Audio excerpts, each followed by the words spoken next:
Görmüyor musunuz? O benim elim. Bebekken elimi boyayıp kağıda basmışım. Sen hatırlıyorsundur abi. Ver bir de yakından bakayım. Yok, hatırlayamadım. Görmüyor musunuz? O benim elim. Bebekken elimi boyayıp kağıda basmışım. Sen hatırlıyorsundur abi. Ver bir de yakından bakayım. Yok, hatırlayamadım. Görmüyor musunuz? O benim elim. Bebekken elimi boyayıp kağıda basmışım. Sen hatırlıyorsundur abi. Ver bir de yakından bakayım. Yok, hatırlayamadım. Görmüyor musunuz? O benim elim. Bebekken elimi boyayıp kağıda basmışım. Sen hatırlıyorsundur abi. Ver bir de yakından bakayım. Yok, hatırlayamadım. Görmüyor musunuz? O benim elim. Bebekken elimi boyayıp kağıda basmışım. Sen hatırlıyorsundur abi. Ver bir de yakından bakayım. Yok, hatırlayamadım. Görmüyor musunuz? O benim elim. Bebekken elimi boyayıp kağıda basmışım. Sen hatırlıyorsundur abi. Ver bir de yakından bakayım. Yok, hatırlayamadım. Görmüyor musunuz? O benim elim. Bebekken elimi boyayıp kağıda basmışım. Sen hatırlıyorsundur abi. Ver bir de yakından bakayım.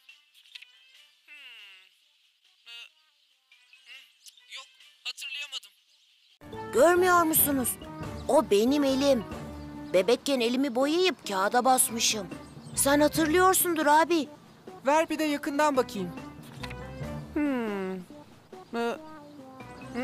Yok, hatırlayamadım. Görmüyor musunuz? O benim elim. Bebekken elimi boyayıp kağıda basmışım. Sen hatırlıyorsundur abi. Ver bir de yakından bakayım. Yok, hatırlayamadım.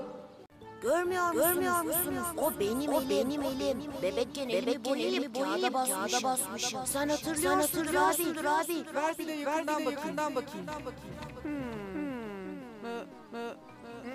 Yok, hatırlayamadım.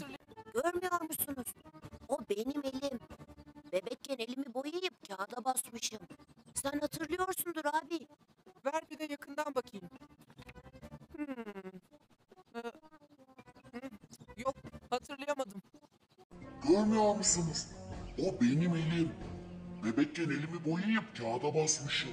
Sen hatırlıyorsundur abi. Ver bir de yakından bakayım. Yok, hatırlayamadım.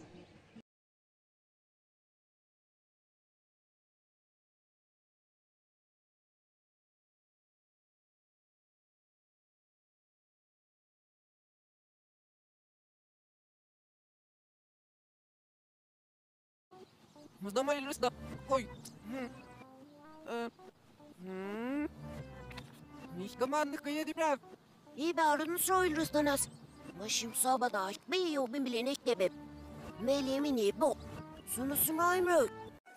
Mızdama eliniz de koy. Nicht gemeint, ich die Brav. İyi bağırın soyulursanız. Başım sabah da açmayı yok, bir bile ne sebep. Melemi ne bu?